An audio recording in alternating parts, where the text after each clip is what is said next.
humanity out of my people. They turned us into beasts of burdens. They made us do their work, and the irony is hundreds of years later, they called us lazy. We fought in the Civil War. We damn near freed ourselves. Then in Reconstruction, black people did great. My great-grandfather was a very wealthy man. But then the black codes came, Jim Crow came, and it was 100 years of unspeakable oppression again. Lynchings, all kinds of terroristic acts to keep us in the margins of society. And yet we still fought. And Dr. King was born.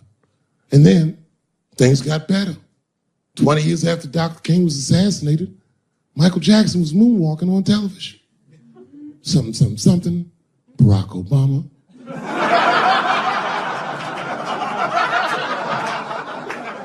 And Donald Trump, and now here we all are. 400-year nightmare. Took us 400 years to figure out as a people that white people's weakness the whole time was kneeling during their national anthem. That's a brittle spirit. That's right, nigga. On the rock, it's regular. Ah! Ah! What are you doing, nigga? Stand up!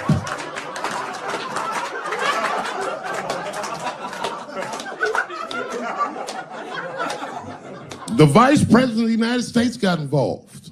Mike Pence got involved. He went to the game himself. These niggers will have to stand when they see me. And all them football players looked up in the stands and saw Mike Pence and said, Mike Pence, come on, y'all. Wu-Tang. Bow! Oh! Foiled. Brittle spirit. I could kill every white person in America at one time. You know how I'd do it? I would just wait for the Super Bowl. And right when they sang the national anthem, I'd have O.J. Simpson walk to the 50-yard line with them bad knees. Yo, what the hell's he doing here? Oh, I know what he's gonna do. Stop him!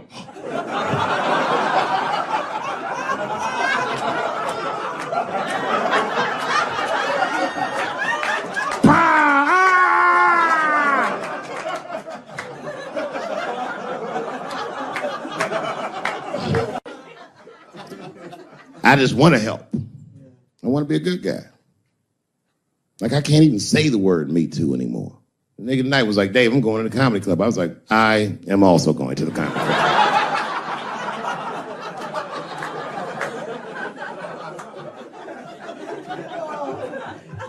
And I didn't even know it was happening, but I guess I became like a feminist in the last 3 weeks because I can't watch porn the same.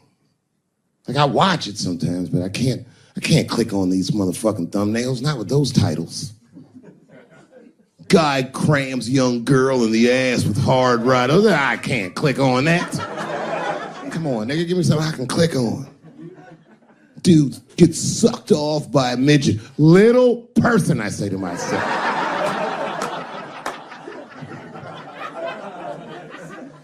Takes me hours to find one clip. What the hell is this? Marginally groomed feminist enjoys consensual sex with vaguely homosexual guy with penis the same color as mine. Click.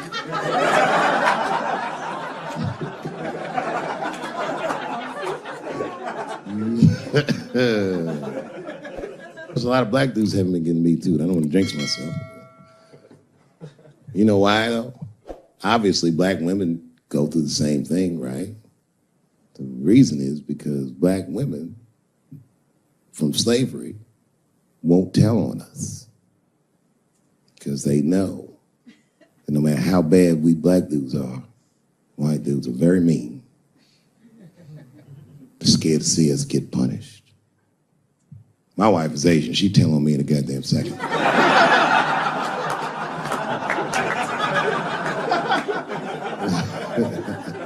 Ain't no fucking up in the Chappelle household. And the wildest shit about it is I live in Trump country. I live amongst the tiki torch whites, poor white people. And I'm rich. If it's ever pitchfork time, nigga, I'm in a lot of trouble. And nobody in my family believes me. I be trying to tell the kids, man, we gotta run these drills. They're like, we don't want to run your stupid drills. Too bad, son, you have to. Tiki Torch Whites come upside, what are you guys supposed to do? Come on, Dad, what are you guys supposed to do? Squint our eyes and stand next to Mom. That's right.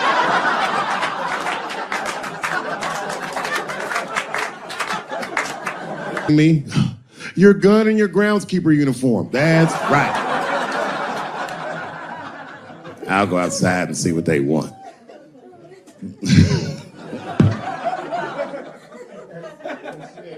It is wild, bro. Where you from, man?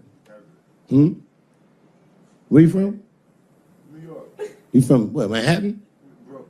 You are from Brooklyn, aren't you? You look like you can rob somebody with a hammer.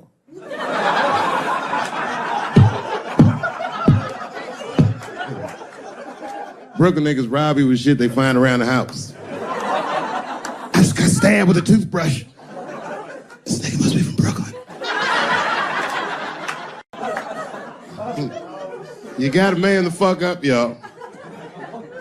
I don't mean to be disrespectful, because, man, I know you're upset what I said, but, you know, I know you're right, but come on, baby, it's me. I was right once. Remember that? Does anybody remember when I was, like, missing from show business for 12 years? Remember when I had, like, this really popular show and I quit? I remember I walked away from $50 million. A lot harder than walking away from Louis' freckled dick.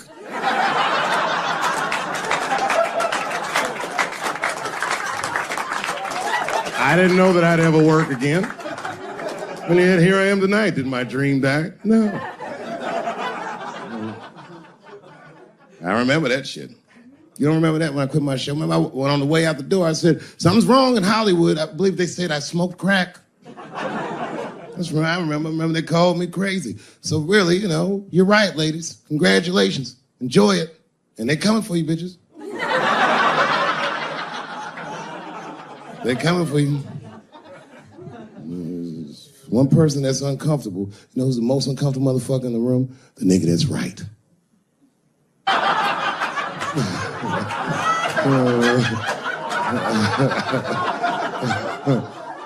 was just walking around like Tom Cruise at the movies, just looking.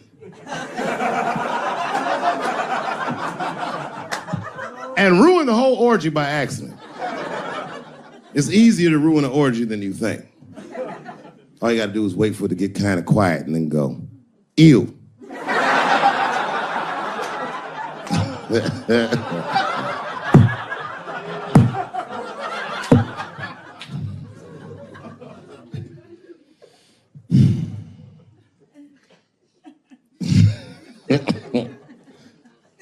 I know I feel bad. But I just feel like this is all happening for a reason.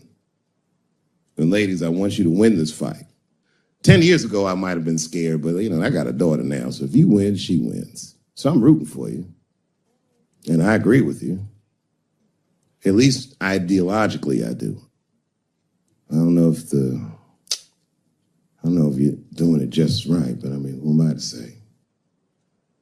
I don't think you're wrong. I just think that you can't make a lasting peace this way.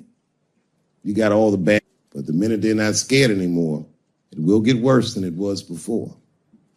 Fear does not make lasting peace. Ask black people. And that's what it is. What this city really needs, without irony, I'll say this, the cure for LA is in South Africa. You motherfuckers need truth and reconciliation with one another. Because the end of apartheid should have been a fucking bloodbath by any metric in human history, and it wasn't. And the only reason it wasn't is because Desmond Tutu and Mandela and all these guys figured out that if a system is corrupt, then the people who adhere to the system and are incentivized by that system are not criminals. They are victims. And that the system itself must be tried. But because the how systems work is so compartmentalized as far as information, the only way we can figure out what the system is if everybody says what they did. Tell them how you participated. Because men want to help, they're just scared. Because Ben Affleck tried to help. Hey, what happened to these ladies is disgusting. Oh, nigga, you grabbed a titty in 95. All right, fellas, I'm out. Fuck that, I ain't helping. You know, When I was growing up, I was probably about 8 years old, and at the time, we were living in Silver Spring. Yeah. Yes. Common misconception about me in D.C. A lot of people think I'm from the hood. That's not true. But I never bothered to correct anybody because I wanted the streets to embrace me. As a matter of fact, I kept it up as a ruse. Like sometimes I'll hang out with rappers like Nas and them, and these motherfuckers will start talking about the projects. Yo, it was wild in the PJs, yo. And I'll be like, word, nigga, word. But I don't know. I have no idea. My parents did just well enough so that I could grow up poor around white people.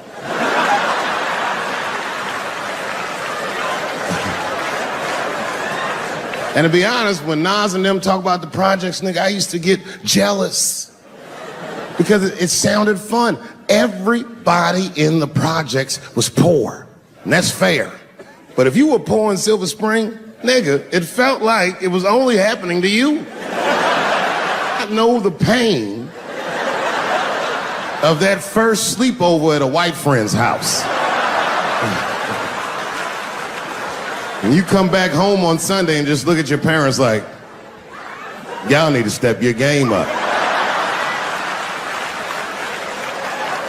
Everything in Timmy's house works.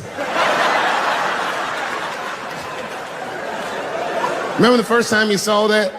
In the cold winter, and you'd be at a white friend's house and see the motherfuckers in their living room without their coats on?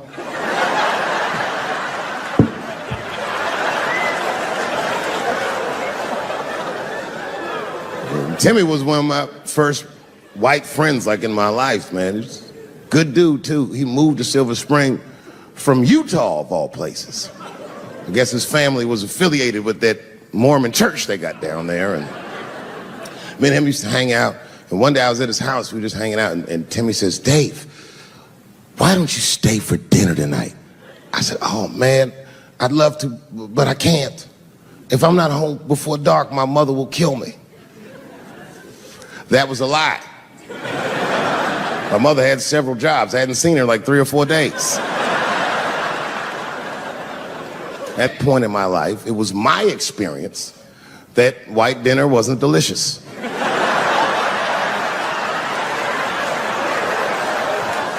I'd rather go home and fry some bologna or some shit like that.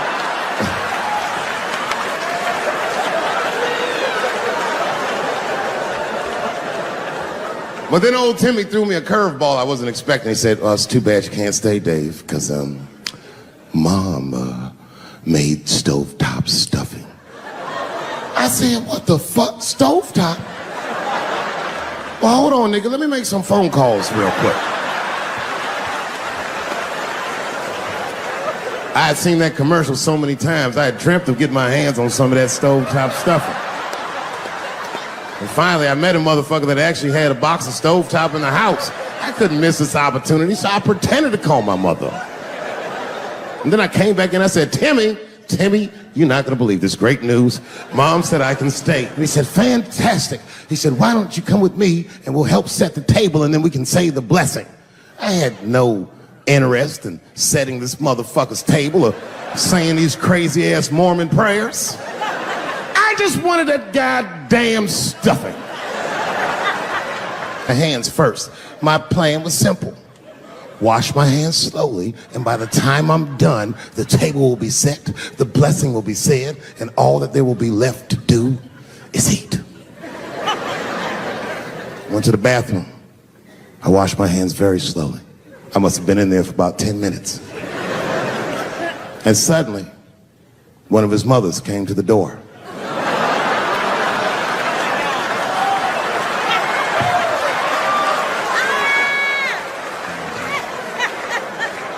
She was like, hi, David, right? I said, yes, ma'am. She said, Timmy tells me that you're planning on staying for dinner. I said, I hope that's not a problem, ma'am. She says, no, it's no problem. In fact, we'd love to have you. It's just that we weren't expecting company. And I'm afraid there's not enough stovetop stuffing for everybody. So I kicked her in the pussy. Bam! Ladies and gentlemen, I told you I'm dope, nigga. I told you what I was gonna say and you still didn't see it coming. And that's why I make the big bucks.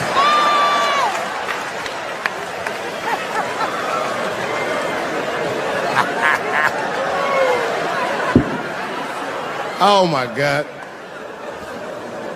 But there's a more important reason that I would stop doing comedy right now. And this reason is the real reason that's been percolating, and it really is the crowd, not you. I'm talking about the crowd on the big stage. It's too hard to entertain a country whose ears are so brittle. Motherfuckers are so sensitive, the whole country is turned into bitch-ass niggas.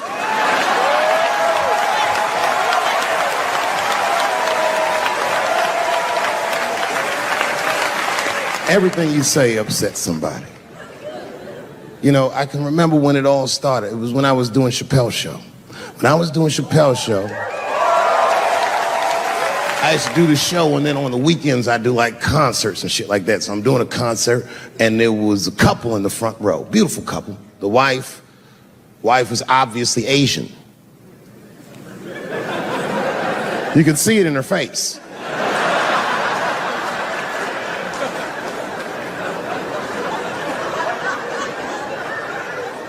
The husband, this motherfucker was mysterious, to say the least.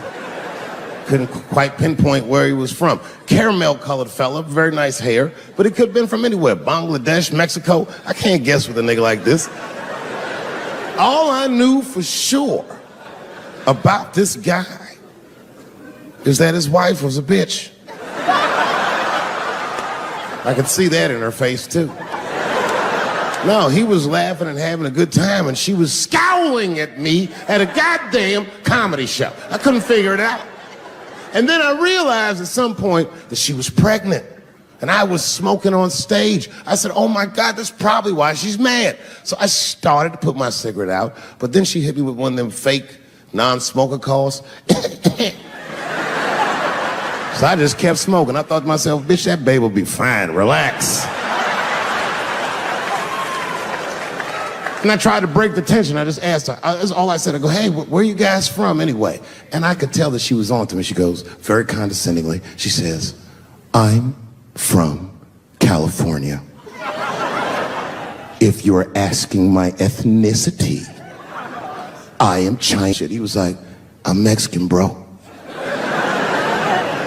I said, well, I'm sorry if I offended you by asking, but you're a very beautiful couple. And miss, there's no question that you're going to give birth to the hardest working baby this world has ever seen.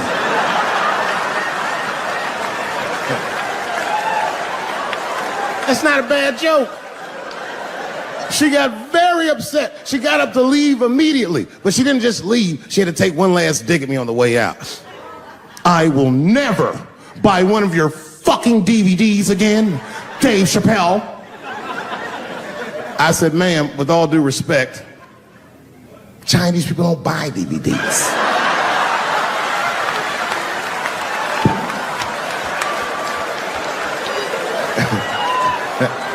And the crowd went crazy. We were all laughing, having a good time. I didn't even think anything of it. And then just 3 days later, this lady sends a fucking letter to my promoter telling him not to book me for shows anymore because I was, quote, racist, and I'm quoting her, insensitive to the nature of my interracial marriage. I was like, oh, word, bitch, I was.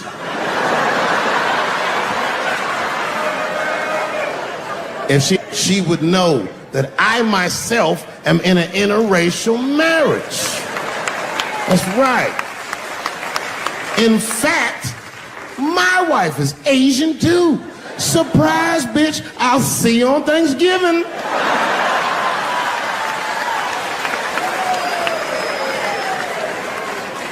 But my wife's not Chinese. She's Filipino. That's right. And our kids are Puerto Rican somehow, so there you go. But I don't give a fuck about interracial marriage. In fact, you know what? My mother is half white. A lot of people don't know that. Well, all right, you were a little too excited, but okay. A lot of people don't believe me when I say that, but it's true. You can't tell looking at me, but if I grew my hair out, you would think you was at a fucking Cat Williams concert. My shit is beautiful. We'll slap him at the house. That wasn't even the gangster part. The gangster was sat down and enjoyed the rest of the show.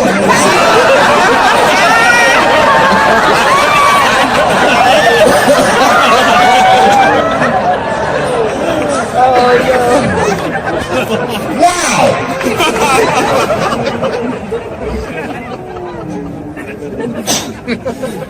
That was a tough one. I haven't seen a lot of wild shit in my life. Slap Chris.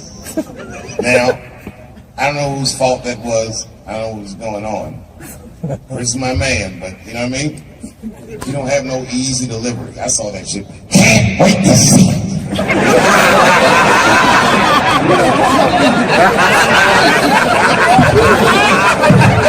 Can't wait to see it. They was laughing first.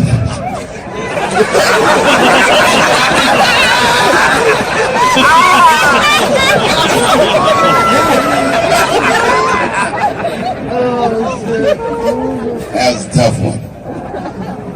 Everyone asks me what I think. I don't know what I think. They say, Dave, who do you think was right? Well, I mean, I don't know who was right or who was wrong. What I do know is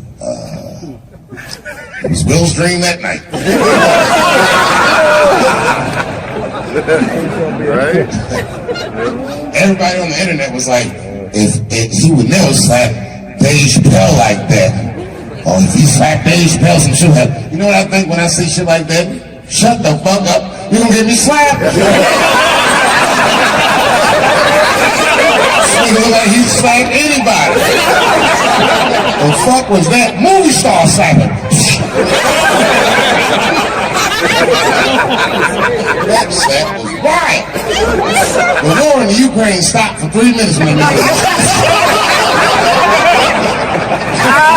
ancestors were picking cotton in Georgia like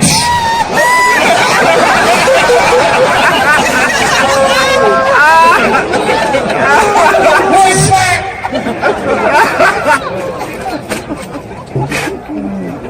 I don't think I've seen anything like it.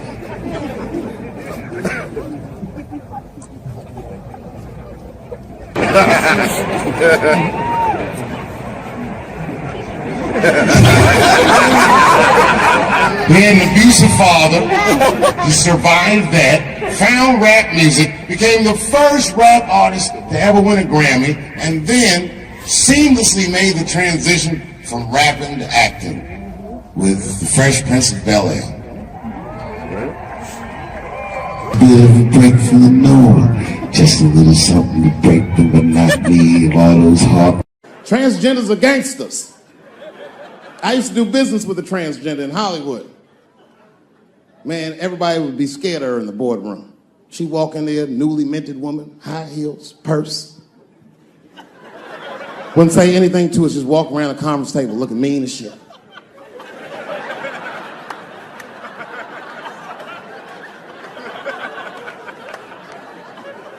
And then she walked to the head of the conference table, stare at us all, reach in her purse and pull her old dick out and throw it on the table.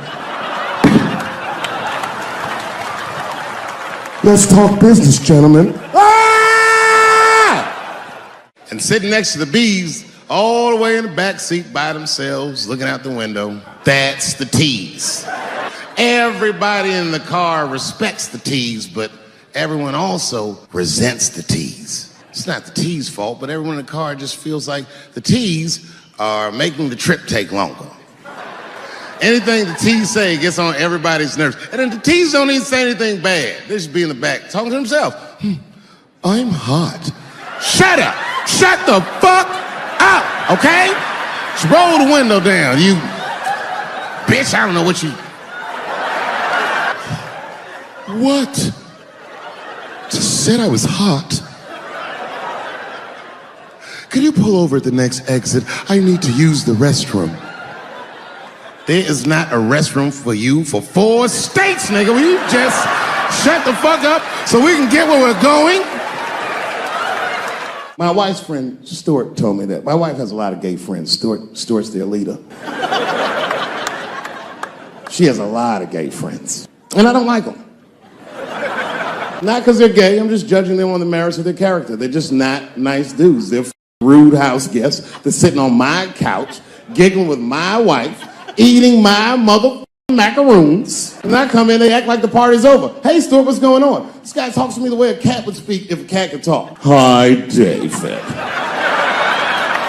He always wants to have some kind of gay political argument. The last one was about a petition in federal court to take the words husband and wife out of the law. I said, well, why would you want those words out the law? He said, because it discriminates against same-sex couples. I was like, niggas, please save me the semantics. Just trust me, take your chips and get the fuck out of the casino. You're about to crap out. Go outside, talk that over amongst yourselves, and whichever one of you is gayer, that's the wife. I remember I was at this bar one time. This is that kind of bar it is. I was in there one time, I was fucked up. And I turned around to everybody in the bar, I go, hey everybody, I'm gonna buy everyone in the bar around the drinks. And all the motherfuckers was like, hoorah! And the bartender knew I was drunk, so she pulled me aside. Mr. Chappelle, are you sure about that? That's going to be $16.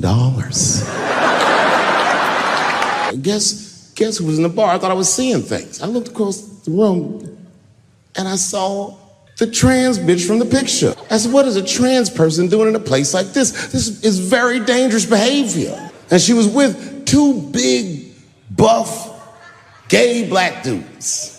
I didn't know these dudes, but I know they was gay. If they had a dick in their mouth, they wouldn't look any gayer than they did just sitting there. They had 1980s gay face. You know what that is? Remember in the 80s when gay people looked surprised all the time?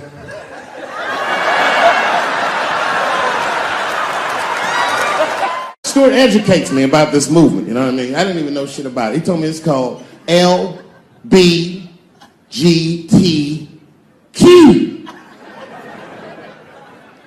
I was like, what the fuck is the Q? Does that even make sense, Q? Turns out Q is like the vowels. That shit is sometimes Y. It's for gay dudes that don't really know they're gay. You know what I mean? Like prison fags who are like, well, I'm not gay, nigga. I'm just sucking these dicks to pass the time. I'm not G, I'm Q. Ugh. And now we get to the core of the crisis. What is a woman? What is that in this day and time? Is there even such thing as a woman or a man or anything? Seems to be a question nowadays. Now listen, women get mad at me. Gay people get mad at me. Lesbians get mad at me. But I'm gonna tell you right now, and this is true. These transgenders, these niggas want me dead. I've gone too far. I've said too much. And I gotta tell you, I'm very worried about it. I'm not even joking. Every time I come out on stage, I be scared. I be looking around the crowd, searching for knuckles and Adam's apples to see where the threats might be coming from. A nigga came up to me on the street the other day. He said, careful, Dave, they after you. I said, what? One they or many theys? And if I were to be brutally honest, the only reason I ever been mad at the transgender community is because I was at a club in LA and danced with one of these niggas for 6 songs straight. I had no idea. And then the lights came up and I saw them knuckles. I said, oh no! And everybody was laughing at me, hi, world star. I said, why didn't you say anything? Then I heard that sultry voice. I didn't say anything, Dave Chappelle, because I was having a wonderful time, and I wasn't sure how you'd feel about it. I said, you knew how I'd feel. And she said, I'm going home. I don't want any trouble from you. I said, home? It's only 2 songs left. I mean, we might as well finish the night. And we ended up having breakfast together. Everybody's mad about something. Recently, I got attacked online by some gay bloggers, and it hurt my feelings. I have no problem with gay people, but I fucking hate bloggers. I'm not saying it because this person was gay. They was just acting like a bitch online. They was like mischaracterizing my jokes, trying to make a point off of me When it's like, yo, I'm your ally, motherfucker. I'm not trying to stop gay people. I got better shit to do. This motherfucker was saying things to try to get gay people to beat me up. Seriously, he was like, Dave Chappelle's jokes. I don't know how he actually talks, I'm just making his voice up. Dave Chappelle's jokes were an affront to the manhood of all gay men. What the fuck does that mean? I didn't say anything that would allude to gay men not being men. I know you men. In fact, what could be manlier than fucking another guy in the ass? It's the most gangster shit I've ever heard of in my life. I told you I'm not cut out for that, I'm a pussy. I said, I have a superhero idea. Because really? I go, yeah, he's a gay superhero. He was like, really? What's it called? Huh? Oh, it's called Same Hero, New Boots. It's about a gay sous chef in San Francisco. He gets bit by a radioactive rat on his shift when he's taking out the trash and is blessed with powers beyond his wildest dreams. Supersonic, gay kind of powers. And he starts saving everybody in San Francisco. But at first, he only saves gay people. Later, he saves everybody, and the whole city just falls in love with him. The only problem is, no one remembers him when he saves them. Well, I don't understand. Why wouldn't they remember him? I said, because, dummy, he's gay. He keeps changing his outfit. People come up, thanks for saving, mister. What's your name anyway? And he's like, same hero, new boots and emotions. You think I hate gay people, and what you're really seeing is that I am jealous of gay people. Oh, I'm jealous. I'm not the only black person that feels this way. We black.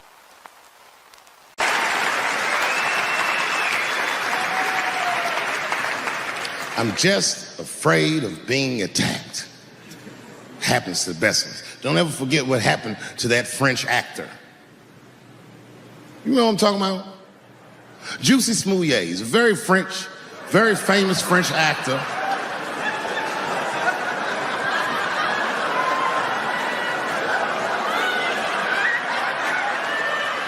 Y'all never heard of Juicy Smouillet? Juicy Smouillet is an actor from France.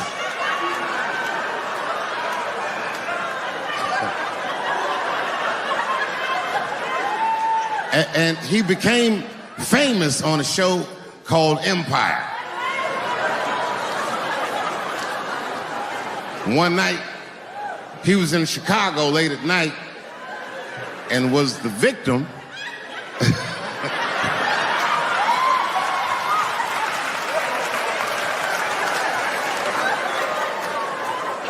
he was the victim of a racist and homophobic attack. You see, Juicy Smouillet is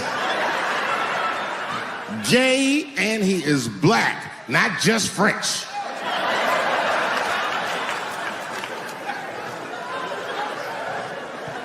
Oh, it was a crazy story. Apparently, when he was walking down the street late at night, two white men came out of the shadows with MAGA hats on and beat him up. Tied a rope around his neck, called him all kinds of niggas, and put some bleach on him and ran off into the night. This shit was like international news. And everybody was furious, especially in Hollywood. It's all over everybody's Twitter feed and Instagram page. Justice for Juicy and all this shit. The whole country was up in arms. It was talking about it all the time on the news. And for some reason, African Americans, we were like oddly quiet.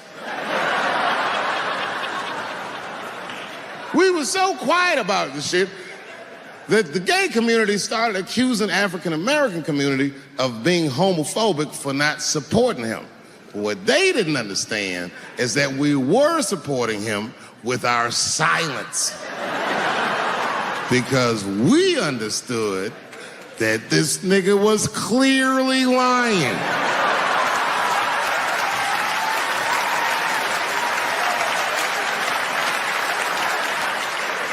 None of these details added up at all. He said he walking down the street in Chicago and white dudes come up to him and say, hey man, aren't you that faggot nigger from Empire? The fuck? Does that sound like how white people talk?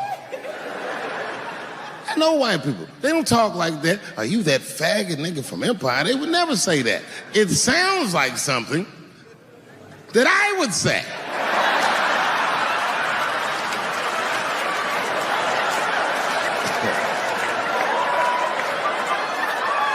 If you're racist and homophobic, you're not even gonna know who this nigga is. You can't watch Empire.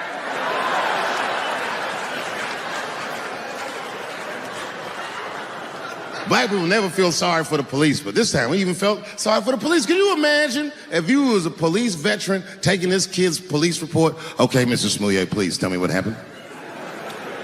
All right, you're 2 a.m. You left the house at 2 a.m. It's minus 16 degrees. All right. You were walking. You were walking. All right. And where were you going? Subway. Sandwiches?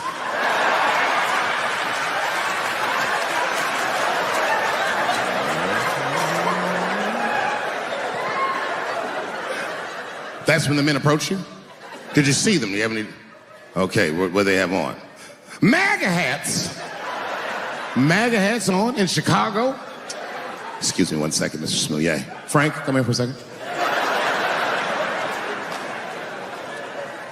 Find out where Kanye West was last night.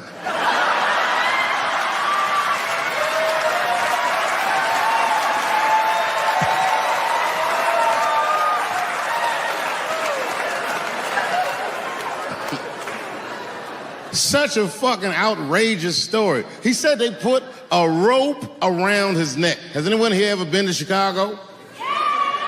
All right, so you've been there. Now tell me, how much rope do you remember seeing? Who the fuck is carrying rope? Like, when did you get mugged, nigga, in 1850? Who's got rope? Who's got rope?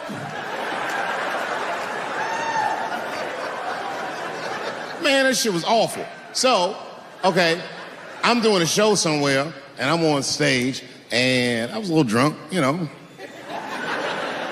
And I figured, fuck it, let me talk about that nigga a little bit. I figured to be safe, because, you know, everybody's phones are locked up.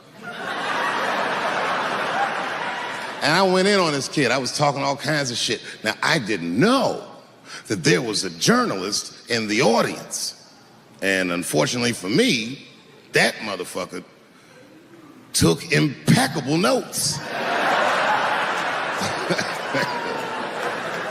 He told everybody everything I said. He was even putting the jokes in the headline. The headline said, Dave Chappelle says he wants to smash a dollhouse over Juicy Smollier's head.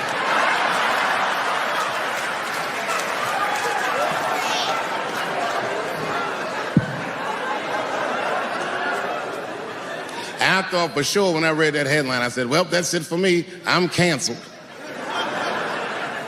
But lucky for me, that very same day, the Chicago police caught the motherfuckers that actually did it.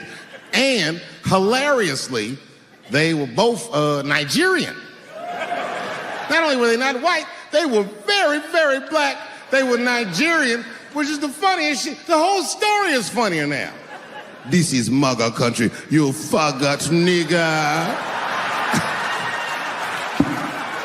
You faggot nigga. Celebrity hunting season.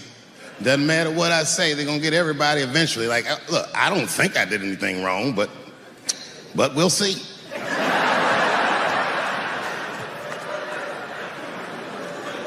They even got poor Kevin Hart. Can you imagine such a thing? Kevin Hart, let me tell you something.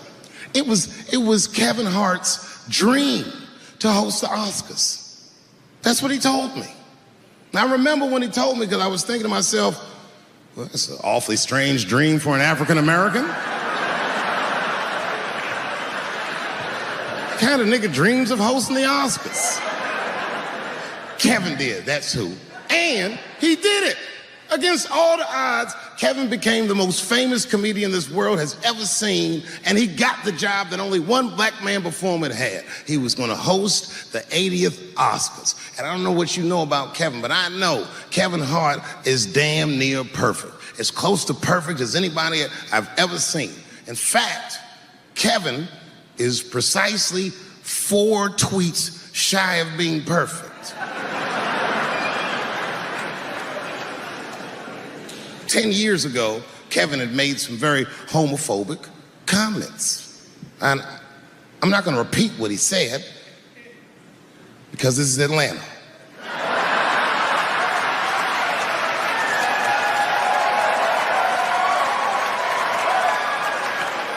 You know what I mean. I'm sure there's a lot of gay men here tonight with their wives.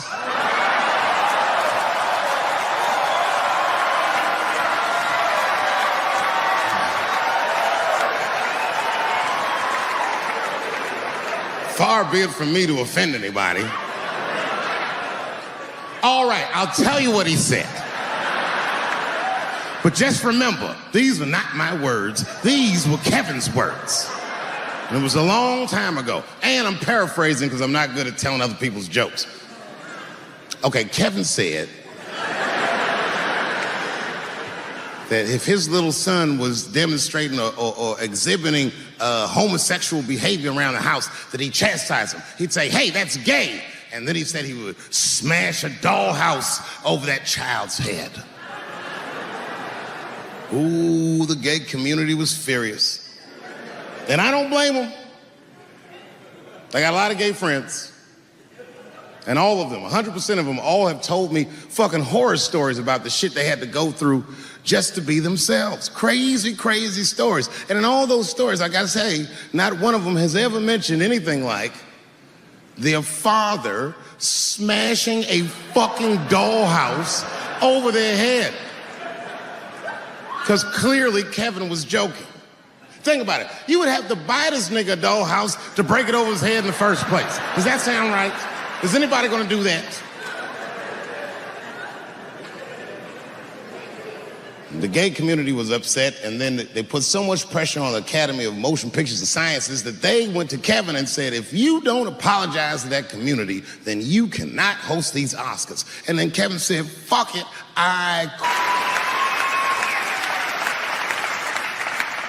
And then he went on every talk show in America and apologized for 6 weeks.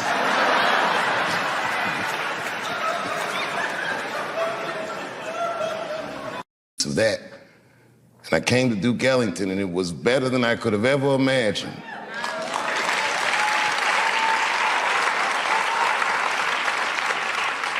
I didn't have the suspicion that most new kids get. I was an oddity, a new toy. I was quirky. I wasn't a snappy dresser. I didn't really know what the fuck was going on because the crack epidemic itself was new to me, and they were all refugees from their neighborhood schools.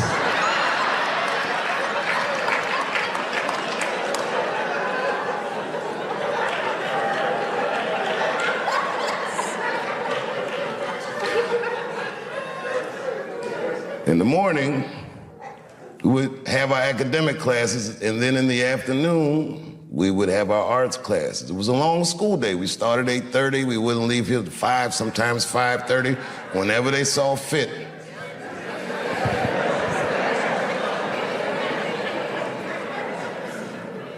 It's funny walking in here tonight, because I saw the pride flags up. And I remember when I came here all those years ago, it's the first time I'd ever met a kid who was just like gay. And was never strange to us. Their sexuality or their gender identity was the least remarkable thing about a person that could dance as well as Roger Bellamy or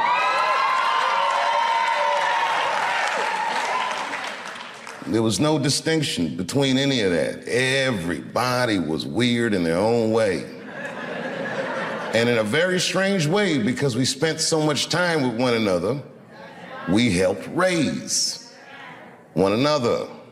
There's a camaraderie between these students that I don't know that I've seen since I left this school. I can remember, and I won't say names, there was a student that went here that used to sell drugs.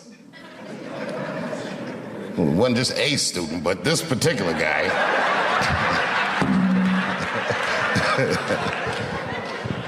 This particular guy did the cardinal no-no on the streets. He did what they call not making your roll, which meant that he got some drugs on consignment and he didn't pay whoever gave him the drugs back. And whoever gave him those drugs had declared, I'm gonna come to that school and I'm gonna kill you, he said. And my man was scared. And the word got around school that the goons was coming. And by the time the goons showed up, every dude that went to this school, gay, straight, whatever the fuck, was all standing out front. They said, you'll have to kill all of us. And who was in front of all of them? Roger Bellamy with some leg warmers on like this.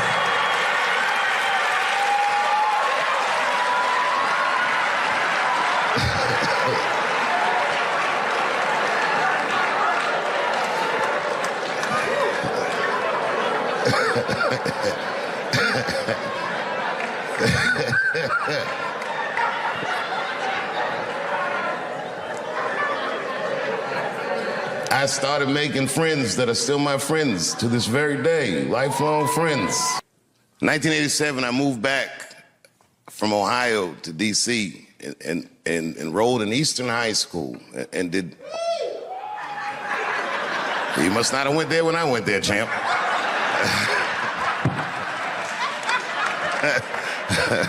Those were tough times, is the way I remember it.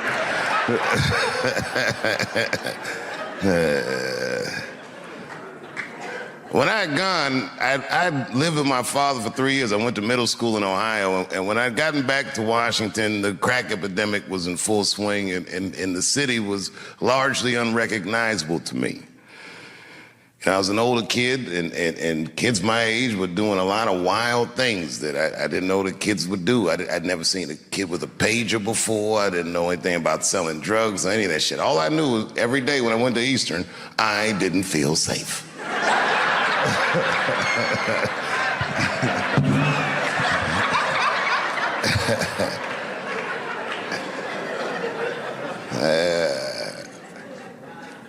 I'm a quiet guy. Naturally. I'm a shy person, naturally. And I used to get my hair cut on a barbershop in 15th Street Northeast. And I would go there, and everyone in the barbershop would just snap on each other. And I'd sit in the corner, and I'd watch everybody and just listen to all these jokes. The guys were funny as shit, but one day, after a few weeks of going there, getting my hair cut, they turned the jokes on me. I call that day the barbershop massacre. I lit everybody in that barbershop up. I've been sitting in there listening to for weeks talk about each other. I knew every inside joke about each and every one of them, and they couldn't believe I knew. And from then on in the neighborhood, people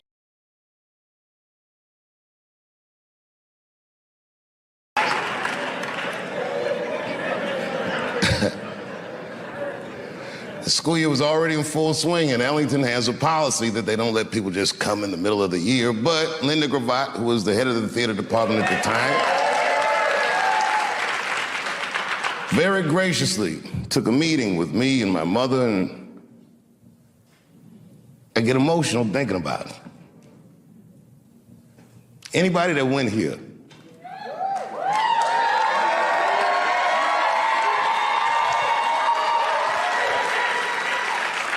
you remember what it was first like? When you first walked through the door. And it was in the afternoon, and everyone was in their arts classes, and the girls had tutus on. And everyone was weird and walking around the hallway like you weren't sure where anyone was supposed to be, and you could hear people practicing their horns and shit all through the hallways. There was art bouncing off the walls. The minute I walked through the door, there was a gallery of all these children's work, and these pictures were amazing.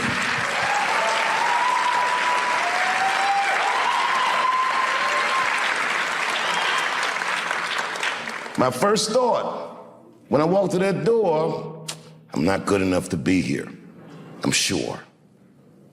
Miss Gravatt sat me down, she told me about the school, and you remember Miss Gravatt, she was very businesslike, but also very warm.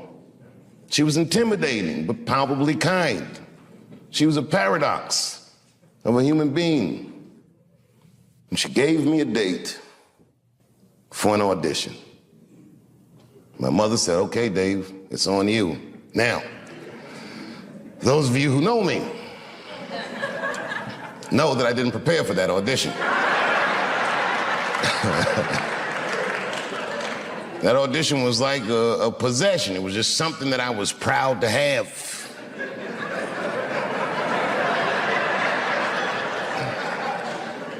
But as the days got closer, I'm like, oh my God, I gotta get something together. I didn't even know how to do an audition. I'd never done it before. So I went, I said, what do I need? They said a monologue. So I looked up monologue.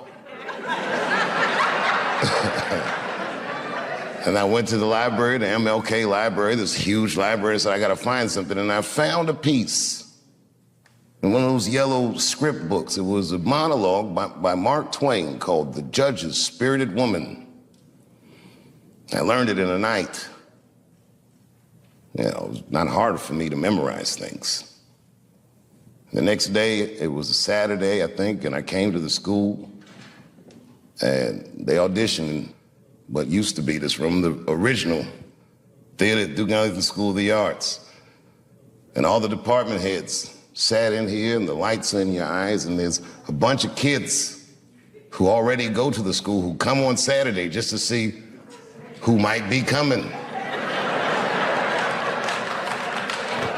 And I talked to all these kids before I went in, and these kids were nothing like the kids at Easton. They were like them, but they were different. They were weird and funny and self-deprecating, things like this. And I remember I came out on stage and I did my audition, and it was like terrible. I froze up in the beginning. I started, and then I said, wait a minute, I'm messing up. Let me start again. And I was nervous, and I was scared. And in the middle of the audition, I'm in the middle of the monologue, one of the teachers, Fred Leach, he said, Fred Leach, he goes, okay, that's enough. I said, well, there's still a little more. He goes, no, that is enough, he said.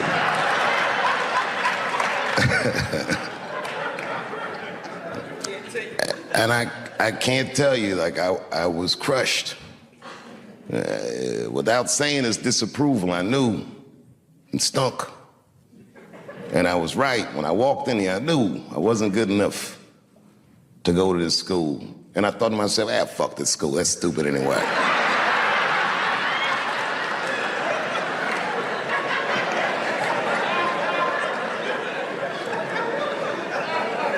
In first year theater, there's a question that they ask students from time to time.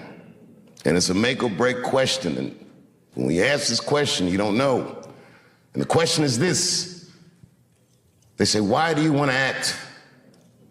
Now, if you say anything like, I want to be a star, you're not going to get in. I didn't know that.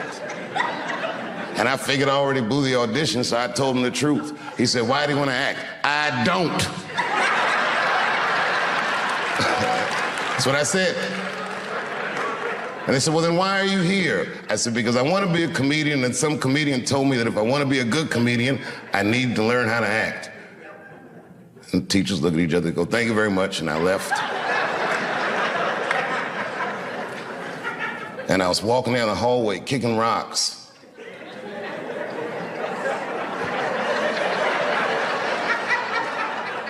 There was a kid that already went here. His name was Aiko Handy. And Aiko said, hey, man, I listened to him talking about you. I said, you did? He said, you're in. I said, what? He said, you're in. Well, it didn't make any sense. Somehow we worked it out so that they gave me an early enrollment, and I left Easton within weeks. Mom. You have no idea what I put this woman through.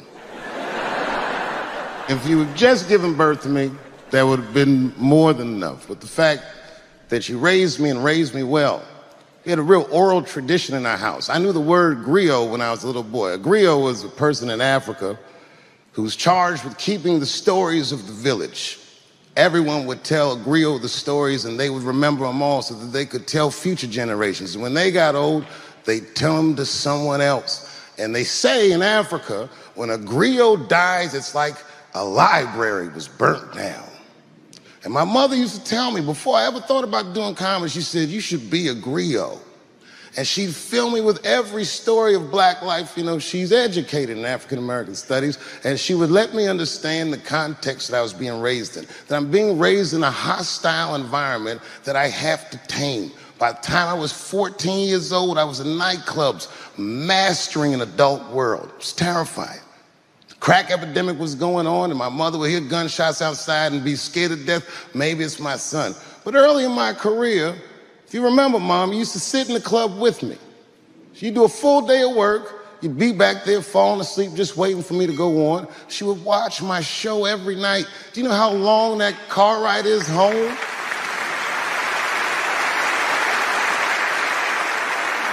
How many of you have ever heard your mother say, pussy jokes were a little too much tonight, son?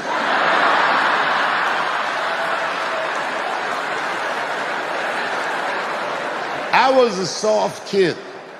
I was sensitive, I'd cry easy, and I would be scared to fist fight. And my mother used to tell me this thing, I don't even know if you remember, but you said this to me more than once. You said, son, sometimes you have to be a lion so you can be the lamb you really are.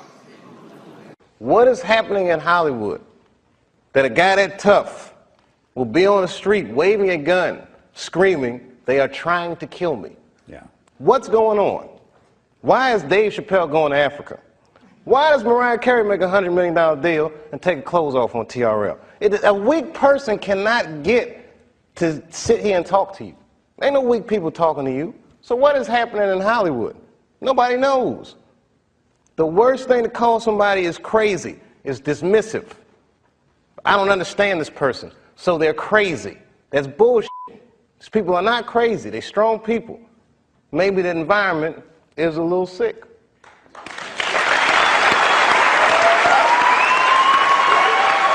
I gotta tell you something, and I don't talk about it often. Have you ever worked all your life for something and have it not work out? That happened to me. It was tough. Think about it.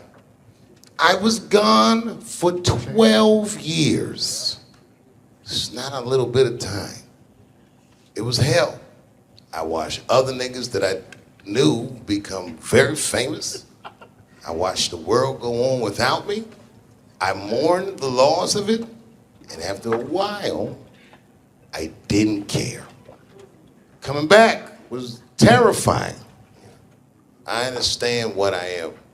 I really do, more than anybody. Like when they write about me in history, I'll be dead reading it like, yeah, I knew they'd say that. I swear to God, this might be the noblest of professions.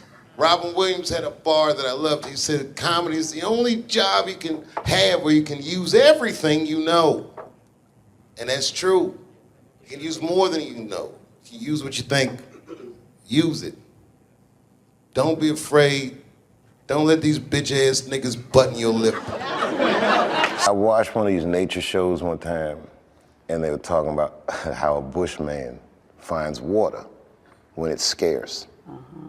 And they do what's called a salt trap. I didn't know this. Apparently baboons love salt. Okay. So they put a lump of salt in a hole, and they wait for the baboon. The baboon comes, sticks his hand in the hole, grabs the salt makes his hand bigger, and he's trapped. He can't get his hand out. Now, if he's smart, all he does is let go of the salt. Baboon doesn't want to let go of the salt. Then the bushman just comes, takes the baboon, throws him in the cage, and gives him all the salt he wants. And then the baboon gets thirsty. The bushman lets him out of the cage. The first place the baboon runs to is water. The bushman follows him, and they both drink to their fill. And in that analogy, I felt like the baboon. But I was smart enough to let go. I think that America needs an honest discourse with itself. It's like the greatest country in the world by default. You know what I mean? But we could actually be the greatest country that ever existed if we were just honest about who we are and what we are and where we want to go, and if we learn how to have that discourse. Things like racism are institutionalized. It's systemic. You might not know any bigots. You feel like, well, I don't hate black people, so I'm not a racist. But you benefit from racism just by merit of the color of your skin. There's opportunities that you have. You're privileged in ways that you may not even realize because you haven't been deprived in certain ways. We need to talk about these things in order for them to change. I do the show. I walk down the street, black people like it, white people, the generations, it doesn't matter, because it needs to be talked about. It's like the elephant in the living room that nobody says anything about. So when the Bigsby thing came out, there was a lady from Texas that called Comedy Central, I mean, damn near 100 times. She was furious with me. I wasn't mad at her for being mad at me. It's like, okay, that's good, you know. Not good that she's mad at me, but she's entitled to her opinion. And maybe she's right. I don't know. I just thought it was funny. That's what I did. I'm a comedian, man. That's how I look at the world, and that's what I'm spitting out. So I don't judge people or not like people for thinking. People that I love tell me I go too far sometimes. Maybe I went too far, but I did it. You know. And plus, the only way you know where the line is to cross it. And I think that what is life if nobody's crossing the line? You just want to try to be on the right side of history, and sometimes what's going on in the immediate present is not as important as the long term. The truth is permanent, and then everything else falls by the wayside. I want to say one thing today just made me think about. For all the things that I've done, I'm most renowned for what I didn't do. I've made decisions in my career that a lot of people have called insane.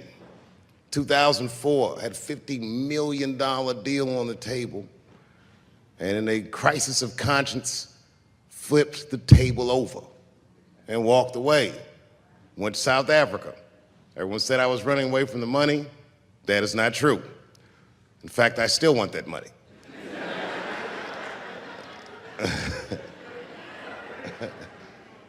The idea that I wanted to just share with you guys is the idea that sometimes you do what you think is best, whether anybody understands it or not. I heard a story about my father where someone told me he used to do statistics for a company in D.C. The company he did statistics for started doing business with the South African government, so he quit his job. It's caused a lot of problems between him and his wife. It's hard for a man when he can't provide for his family the way he wants to, and he suffered through it. And a generation later, when I had my crisis of conscience, I was able to go to a free South Africa and get away from the heat. This idea that what you do in your lifetime informs the generations that comes after you is something I keep thinking about, something that is so much bigger than just ourselves. And today I'm standing in front of you guys, and I know you guys are like, oh, I know you're bored. But I see family of mine in the front row some who I've never met, and I just realize how all of us are connected. That my great-grandfather built something more substantial than buildings. He built a community, and he built, more importantly than a community, he built a way. You know, so I'm very grateful. Very grateful. Hello, police. I just saw him saying, you know what I mean? He's standing over like, so this is what black people talk about.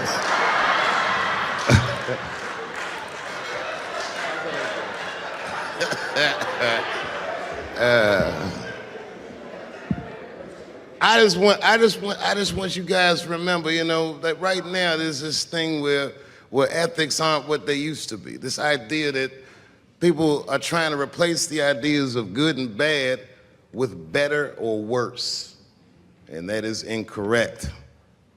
You gotta keep your ethics intact because good and bad is a compass that helps you find the way. And a person that only does what's better or worse is the easiest type of person to control.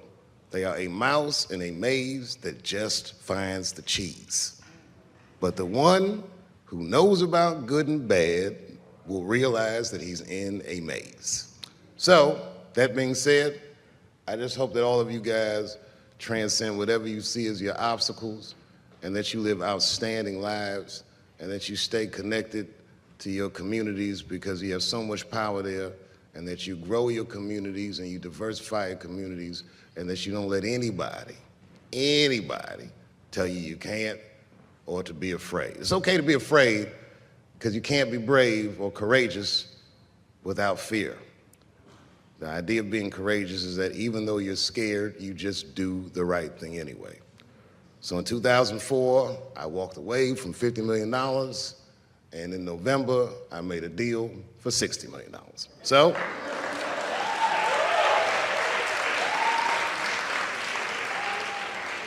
although I am not the most famous comedian of my time, I would like to know what their great-grandfathers did. I'm very proud today. Thank you very much.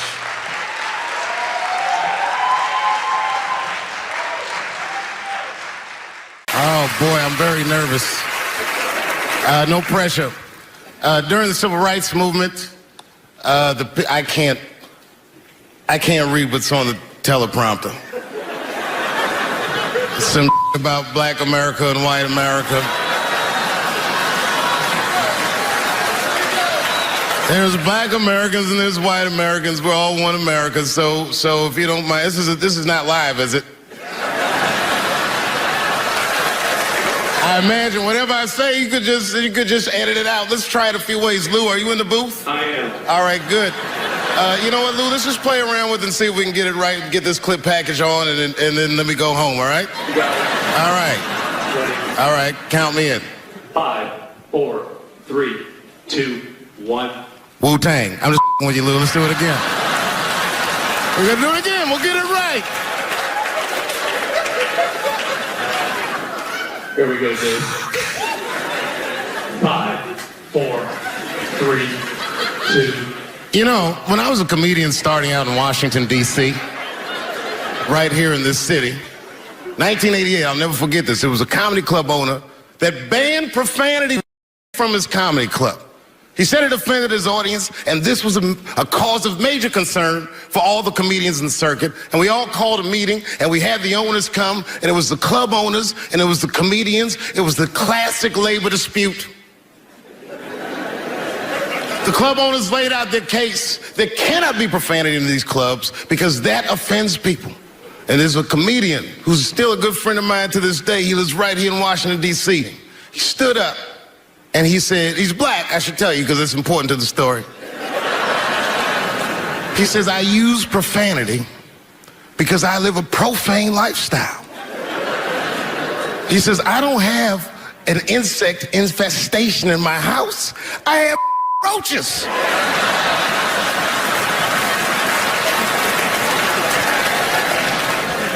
My favorite comedians are like musicians, and the audience is their instrument.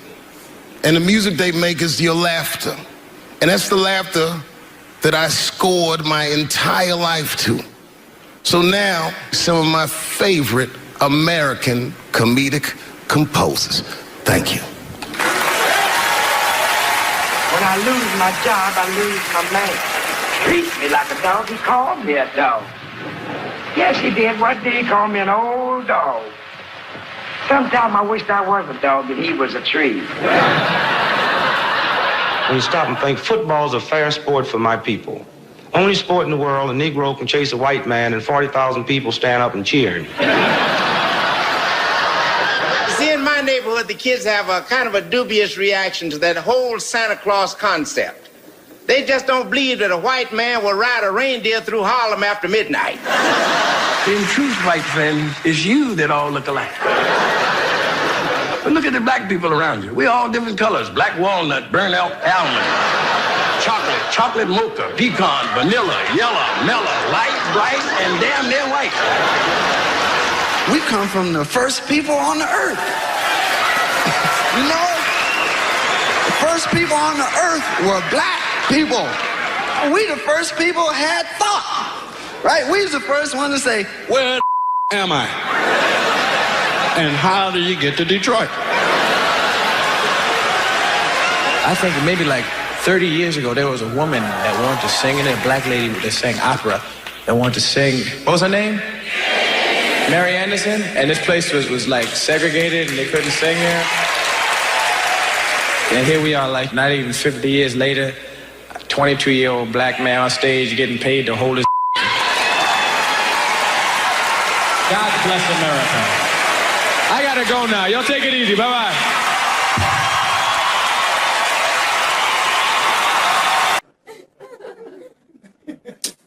Yeah, man. Well, you ladies are right. To be honest with you, your lives look terrifying to me. They do, man. I know nothing about being a woman, but I know fear. Yo, I used to live in New York when I was 17, and I couldn't even pay my bills. You know what I did to make money? I used to do shows for drug dealers that wanted to clean their money up. And one time I did a real good set, and these motherfuckers called me in the back room. They gave me $25,000 in cash. I was probably 18, 19 years old. I was scared. I thanked them profusely. I put that money in my backpack. I jumped on the subway and started heading towards Brooklyn at 1 o'clock in the morning. Never been that terrified in my life. Because I never in my life had something that somebody else would want.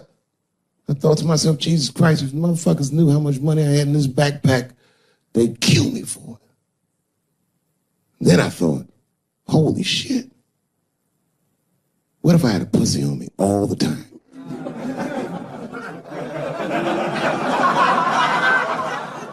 That's what women are dealing with. I'm gonna tell you right now. It's real talk.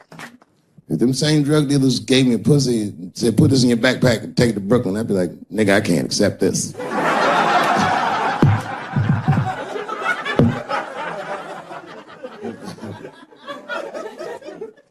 I empathize, man, you know. Everybody gets mad because I say these jokes. But you understand that this is the best time to say them. More now than ever. And I know there's some comedians in the back.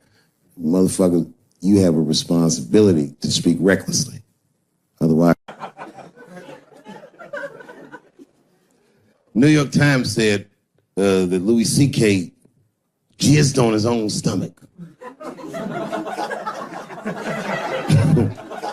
You know, I've busted a lot of nuts in my day. None of them were newsworthy. Shit was really gross, because they didn't just say it like I said it. They didn't just say jizz on the stomach. They said it in that fucking Pulitzer Prize winning style that the New York Times has. It was very descriptive, like, you know what I mean? Louis C.K.'s semen shot out like a volcano of misogyny, slowly drizzling down like lava, covering his freckled penis as it slowly dripped to a fiery crown of red hair. Jesus Christ, I'm trying to eat some huevos rancheros and these niggas is...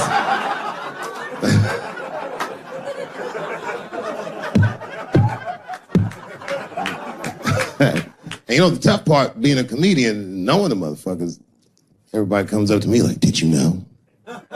Did you know what Louis was doing? No, bitch, I did not know. The fuck you think we talk about at the comedy club? Hey, nigga, how was the weekend? Great, man. I was just jerking off in faces and coming on my own stomach, having a good time. You know how this business is. No, I didn't know. They act like we sit around like Grease. Tell me more, tell me more. Dixie put up a fight. Dun, dun, dun, dun, dun, dun, dun, dun, dun, dun. Sorry, I don't know the choreography, but you get the point. You get the point. She was intense. But Louis was like the turning point. I mean, you know, all these allegations are terrible. Louis was the only... I shouldn't say this, but fuck it. His allegation was the only one that made me, like, laugh. Well, if you think about it, it's all all his friends is reading it, and he's jerking off, and he's surprising people. He's surprising me.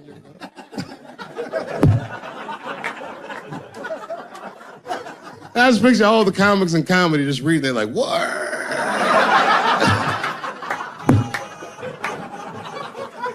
It's terrible. I know it's terrible. I'm sorry, ladies. You're right. You are right.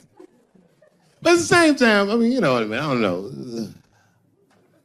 Jesus Christ, they took everything from Louis. I was like, I don't know, it might be disproportionate. I can't tell. I can't tell. This is like where it's hard to be a man. One lady said, Louis C.K. masturbating in front of me ruined my comedy dreams. Word? Well, then I dare say, madam, you may have never had a dream. Come on, man, that's a brittle spirit. That is a brittle-ass spirit, nigga. That shit is too much. This is a grown-ass woman. You know what this shit is like? It's like COINTELPRO. You know what that is? It's a program that the FBI had under J. Edgar Hoover. In this program, one of the many things they did was they would track the sexual habits of anyone they considered an enemy of the state. It was a live button. That's why they got all these fucking sex tapes with Martin Luther King fucking bitches. But lucky for us, he actually had a dream. You think if Louis C.K. jerked off in front of Dr. King, he'd be like, I can't continue this movement. I'm sorry, but the freedom of black people must be stopped. I didn't know this nigga was gonna pull his dick out and jerk off like this. I just thought we were gonna get a couple of drinks and chill.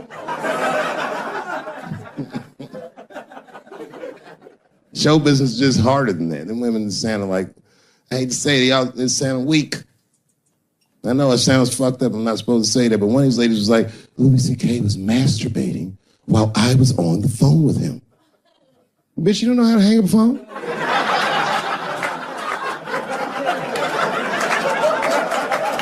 How the fuck are you going to survive in show business if this is an actual obstacle to your dreams? I know Louis is wrong, ma'am. I'm just saying I'm held to a higher standard of accountability than these women are. Don't forget who I am. Don't forget what I am. I am a black dude.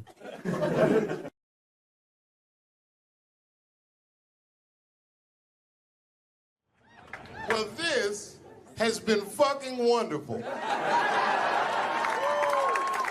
I don't know what to say, man. I don't even want this night to end.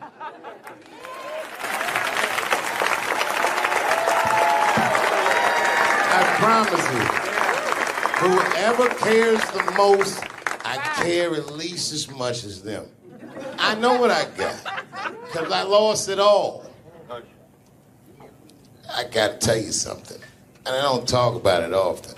Have you ever worked all your life for something and have it not work out? That happened to me. It was tough. Think about it. I was gone for 12 years. It's not a little bit of time. It was hell. I watched other niggas that I knew become very famous. I watched the world go on without me. I mourned the loss of it. And after a while, I didn't care. Coming back was terrifying. I understand what I am. I really do. More than anybody. Like when they write about me in history, I'll be dead reading it like, yeah, I know they'd say that. They say that a person can't dream of a face they've never seen. Can't believe that's true. But it's probably true. Boy, I got a long bank of faces. 32 years, I could close my eyes, I could think of any night. There's so many faces. Every night, most nights, they're all looking up, smiling. You have no idea what the world looks like from there. All different races, all different colors, all different kind of beliefs, just looking at me, smiling for 32 years, night after night.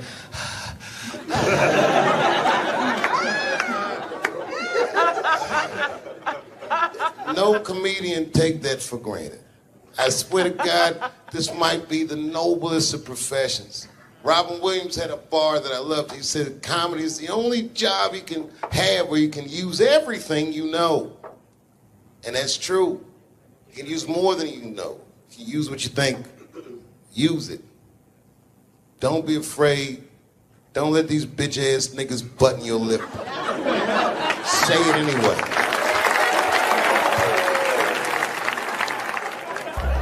I first became aware of Dave Chappelle right around before the first Nutty Professor, because I was supposed to play that role that he played.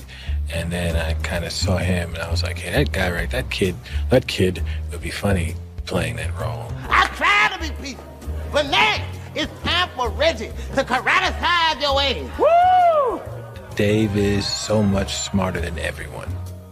Like, Dave is one of the most, maybe the most intellectual comedian ever. It took us 400 years to figure out as a people that white people's weakness the whole time was kneeling during their national anthem. That's a brittle spirit. That's right, nigga. On the rockets, regular. What are you doing, nigga? Stand up! He stretched the art form and his impact on the culture. He is the voice of his generation, without question. Nobody's even close to him.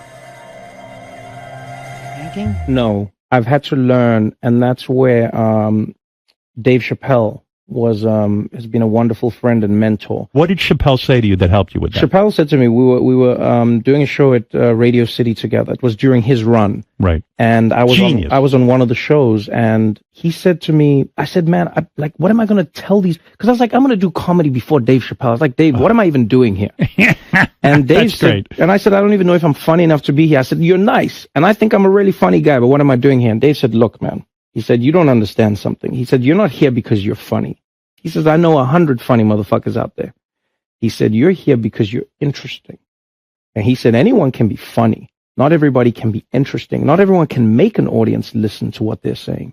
Not everyone has a wealth of life experience that makes people want to know what they have in their minds. And so that changed my perspective on silence. And so now, if I can hear that an audience is listening, I'm engaged. Well, that is a great piece of advice, not only for comics, but for anybody. Right. Because, wow, the thing that I love about Chappelle, and you just identified it, is he will go. He's interesting. And he is an interesting guy. He's the most interesting man I've ever met. That's what makes Dave Chappelle.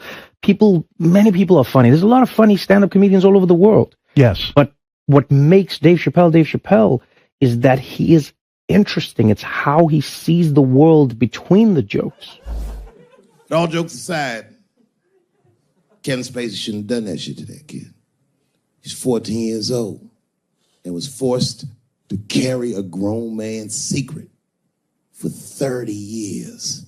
Jesus Christ, he must have been busting at the seams with that one.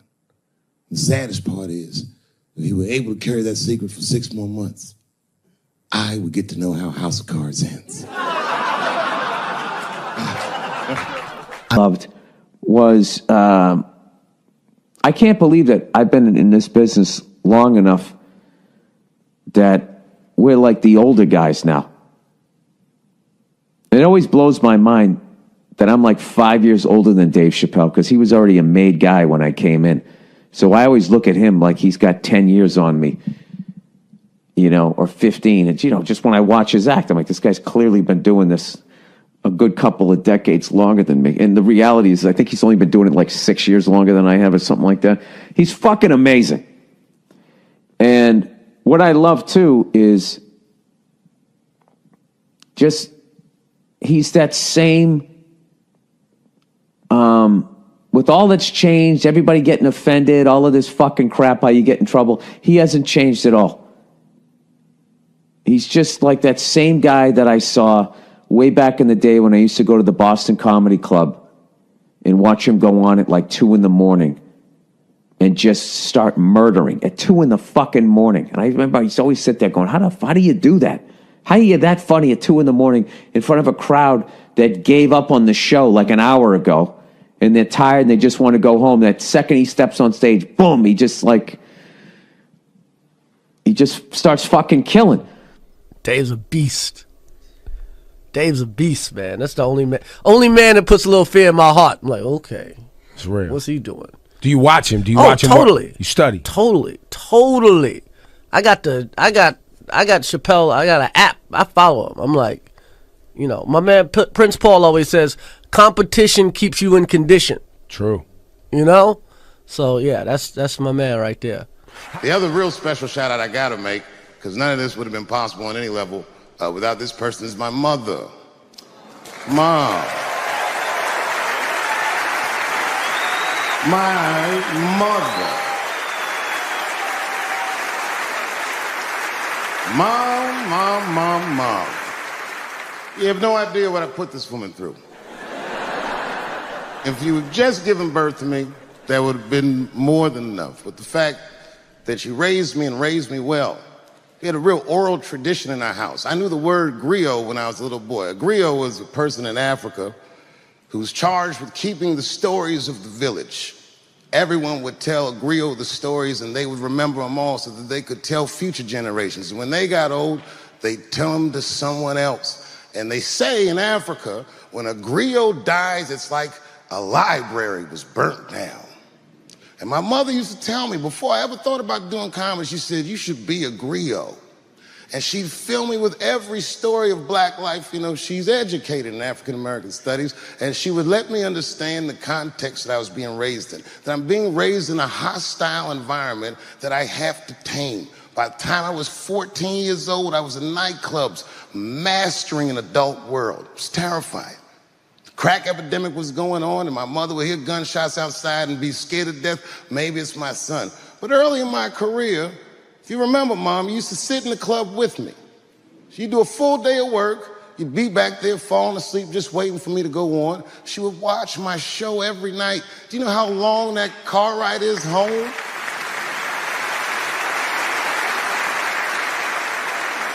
How many of you have ever heard your mother say, pussy jokes were a little too much tonight, son?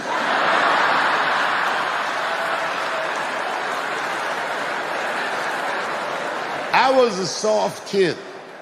I was sensitive, I'd cry easy, and I would be scared to fist fight. And my mother used to tell me this thing, I don't even know if you remember, but you said this to me more than once. You said, son, sometimes you have to be a lion so you can be the lamb you really are. I talk this shit like a lion. I'm not afraid of any of you. When it comes word to word, I will gab with the best of them, just so I can chill and be me. And that's why I love my art form, because I understand every practitioner of it. Whether I agree with them or not, I know where they're coming from. They want to be heard. They got something to say. There's something they notice. They just want to be understood. Love this genre. It saved my life.